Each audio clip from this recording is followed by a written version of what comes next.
बड़ी मेहनत से आपके लिए एक दिल दहला देने वाली एनिमेटेड हॉरर स्टोरी बनाते हैं। तो अगर आप हमारी चैनल की कहानियां एंजॉय कर रहे हैं तो हमारे चैनल को सब्सक्राइब कीजिए और हमारी लेटेस्ट वीडियोस की नोटिफिकेशन के लिए बेल आइकन दबाना मत भूलना। Haunted school bathroom. 14 साल के जेक के पापा का हाल ही में एक नए शहर में ट्रांसफर हुआ था, जिसकी वजह से जेक का एडमिशन एक नए स्कूल में कराया गया। पर जेक नए लोगों से बात करने में झिझकता था, जिसकी वजह से नए स्कूल में उसके दोस्त नहीं बन पा रहे थे। जब भी बाकी बच्चे उससे बात करने आते, वो घबरा जाता था और उनसे ढंग से बात नहीं कर पाता था। इस वजह से वो बाकी स्टूडेंट्स को भी बहुत अजीब सा लगने लगा था। धीरे धीरे सब बच्चे उसको भोंदू और लूजर कहकर उसका मजाक उड़ाने लगे और उसे बहुत ज्यादा तंग भी करने लगे। जेक को अपना नया स्कूल बिल्कुल भी पसंद नहीं आ रहा था और वो और भी ज्यादा चुपचाप रहने लगा था। जैसे ही क्लासेस ओवर होती थीं और फ्री पीरियड या ब्रेक शुरू होता था, तो वो स्टेयर्स से ऊपर जाकर 4th फ्लोर वाले स्कूल वॉशरूम में छिप जाता था। वो 4th फ्लोर वाला बाथरूम थोड़ा टूटा हुआ, पुराना सा था, इसलिए वहां कभी कोई आता नहीं था।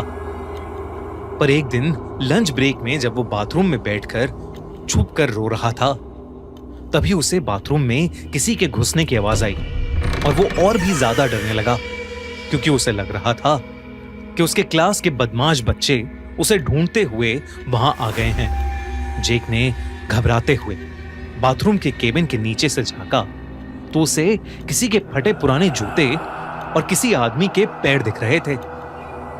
बाहर जो कोई भी था, ऐसा लग रहा था कि जैसे वो गुस्से में गुर्रा रहा हो। जेक बेहद घबरा चुका था। उसे समझ नहीं आ रहा था कि वो क्या करे। तभी स्कूल के लंच ब्रेक ओवर होने की बेल बजी। जेक ने बहुत हिम्मत करके दरवाजा खोला तो उसने देखा कि बाहर कोई भी नहीं है। पर जैसे ही जेक की नजर बाथरूम में लगे मिरर पर पड़ी, उसकी रूह कांप गई। शीशे में उसे दिख रहा था कि उसके पीछे कोट पैंट पहने एक बूढ़ा सा आदमी खड़ा है, एक बहुत ही अजीब ढंग से देखता हुआ मुस्कुरा रहा है। लेकिन असल में जेक के पीछे कोई नहीं था। जेक ये देखकर बहुत ज्यादा डर गया और बहुत तेजी से बाथरूम से बाहर भागा और सीधा क्लास में जाकर बैठ गया और उसी घबराहट में दिन खत्म होने का इंतजार करता रहा। जब स्कूल ओवर हुआ तो जेक स्कूल के बाहर अपने पापा का वेट कर रहा था और तब उसे फिर से वो बूढ़ा आदमी दिखा। 4th फ्लोर की बालकनी से वो बूढ़ा आदमी उसे बाय कर रहा था, वही भयानक मुस्कान लिए। इससे पहले जेक किसी को कुछ बोल पाता, उसके पापा उसे लेने आ गए। आज जो भी स्कूल में हुआ था, उससे जेक बहुत ज्यादा शॉक्ड स्टेट में था, इसलिए वो अपने पापा को ज्यादा कुछ कह नहीं पाया। जेक उस रात उस बूढ़े आदमी के डर के मारे सो ही नहीं पाया। पर यह तो बस शुरुआत थी। अगले दिन स्कूल में जेक की टीचर जब क्लास में पढ़ा रही थी, तब अचानक से उसने जेक से एक क्वेश्चन पूछा। जेक जैसे ही आंसर देने उठा, उसे अपनी टीचर के ठीक पीछे वही कोट पैंट वाला बूढ़ा आदमी दिखा, वैसे ही अजीब ढंग से मुस्कुराता हुआ। जेक उसे देखते ही जोर से चिल्लाने लगा, मैम, आपके पीछे कोई है मैम, मैम। और वो आदमी वहां से गायब हो गया। लेकिन जो जेक देख पा रहा था, वो क्लास में किसी और को नहीं दिख रहा था और इसलिए सबको लगा कि जेक अपनी टीचर का मजाक उड़ा रहा है। सब बच्चे हंसने लगे, लेकिन जेक की आंखों में आंसू थे। जेक की टीचर ने उसे क्लास में हाथ ऊपर करके खड़े रहने की पनिशमेंट दी। सब बच्चे जेक पर हंस रहे थे। तभी अचानक से जेक को बहुत तेज गुस्सा आ गया और उसकी आंखें एकदम लाल हो गईं। उसने क्लास के बुली क्रिस की आंखों में अपनी उंगलियां घुसा के उसकी आंखें फोड़ दी। अचानक क्लास में अफरा तफरी मच गई। क्रिस को फौरन हॉस्पिटल भेजा गया और जेक को प्रिंसिपल के पास। जेक प्रिंसिपल को बार बार कह रहा था कि वो क्रिस को नहीं मारना चाहता था, बल्कि एक कोट पैंट वाला बूढ़ा आदमी जेक के बगल में खड़ा उसे उकसा रहा था।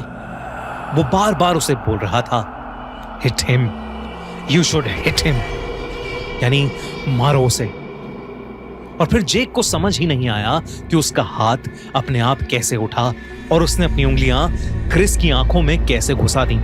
लेकिन प्रिंसिपल ने उसकी एक नहीं मानी और उसके पापा को भी फोन करके स्कूल में अर्जेंटली आने को कहा।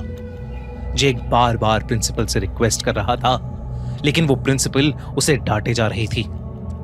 तभी अचानक से जेक ने प्रिंसिपल का ही गला पकड़ लिया और उसका गला दबाने लगा, इतनी तेज कि प्रिंसिपल के मुंह से आवाज ही नहीं निकल रही थी। प्रिंसिपल ने अपनी टेबल पर रखी बेल को बार बार बजाया और तब प्रिंसिपल का असिस्टेंट भागता हुआ अंदर आया। उसने किसी तरह जेक को रोका और पीछे धक्का दिया और उसे एक जोर का थप्पड़ मारा, लेकिन जेक ने उस थप्पड़ पर कोई रिएक्शन ही नहीं दिया, बल्कि वो एक अजीब ढंग से हंसने लगा, जैसे कि वो जेक हो ही नहीं और वो किसी के बस में हो। प्रिंसिपल जेक पर बहुत गुस्सा थी। उन्होंने जेक को एक स्टोर रूम में बंद कर दिया और एक पियन को उस रूम के बाहर खड़ा कर दिया और फिर जेक के पापा के वापस आने का इंतजार करने लगी। कुछ ही देर में उसके पापा स्कूल पहुंचे और प्रिंसिपल सब कुछ उसके पापा को बता ही रही थी कि अचानक उन्होंने स्टोर रूम से एक जोर का धम सुना। जब वो लोग उस स्टोर रूम में पहुंचे तो उनके होश उड़ गए। स्टोर रूम का दरवाजा टूटा पड़ा था और पियन वहां पर चोटिल हालत में गिरा पड़ा था। उसने उंगलियों से सीढ़ियों की तरफ इशारा किया तो प्रिंसिपल और जेक के पापा जल्दी से उस तरफ भागे। उधर जेक उस बूढ़े आदमी के पीछे पीछे 4th फ्लोर वाले बाथरूम में चला गया था। ऐसा लग रहा था कि जैसे जेक अब पूरी तरह से उस आदमी के वश में है। जेक के पापा जैसे ही भागे भागे ऊपर गए, उन्होंने देखा कि कोई जेक को उस 4th फ्लोर वाले बाथरूम के मिरर के अंदर खींच रहा है और जेक का आधा शरीर उस शीशे के अंदर है। ये देखकर उनका दिल दहल गया। वो जल्दी से भागे और उन्होंने पूरा जोर लगाकर जेक को वापस खींचा। जेक बेहोश था। उसके पूरे शरीर पर कई सारी चोटें लगी हुई थीं। उसे जल्दी से जल्दी हॉस्पिटल लेकर जाया गया। जेक ने अपने साथ हुआ पूरा किस्सा शुरू से आखिर तक बताया। उसने कहा कि वो कोट पैंट वाला आदमी उसे अपने साथ उस मिरर के पार अपनी दुनिया में ले जाना चाहता था। तब स्कूल प्रिंसिपल के असिस्टेंट ने बताया कि करीब 2 साल पहले इस स्कूल में एक प्रिंसिपल रॉजर थे। वो हमेशा बच्चों को बहुत प्यार से रखते थे, लेकिन उस समय एक एक करके स्कूल के सबसे मासूम बच्चे गायब होने लगे थे। और तब पता चला कि प्रिंसिपल रॉजर स्कूल बाथरूम में उन छोटे छोटे बच्चों को ले जाकर उन्हें मार देते हैं और उनका मांस खाते हैं। एक ऐसे ही रोज पुलिस ने 4th फ्लोर के बाथरूम में प्रिंसिपल रॉजर को रंगे हाथों पकड़ा और मार डाला।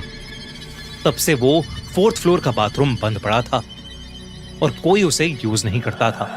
प्रिंसिपल के असिस्टेंट ने कहा कि अभी हाल ही में उन्होंने 4th फ्लोर का बाथरूम ओपन किया था, क्योंकि उसमें उन्हें रेनोवेशन का काम कराना था। लेकिन उन्होंने ये कभी नहीं सोचा था कि प्रिंसिपल रॉजर की आत्मा उस बाथरूम में कैद थी और वो इतनी खूंखार थी।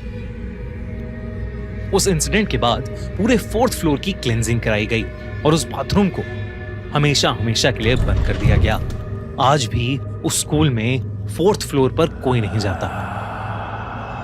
जेक के पापा ने उसका स्कूल ही चेंज करवा दिया, लेकिन जेक अपने साथ हुआ ये इंसिडेंट शायद ही कभी भूल पाएगा।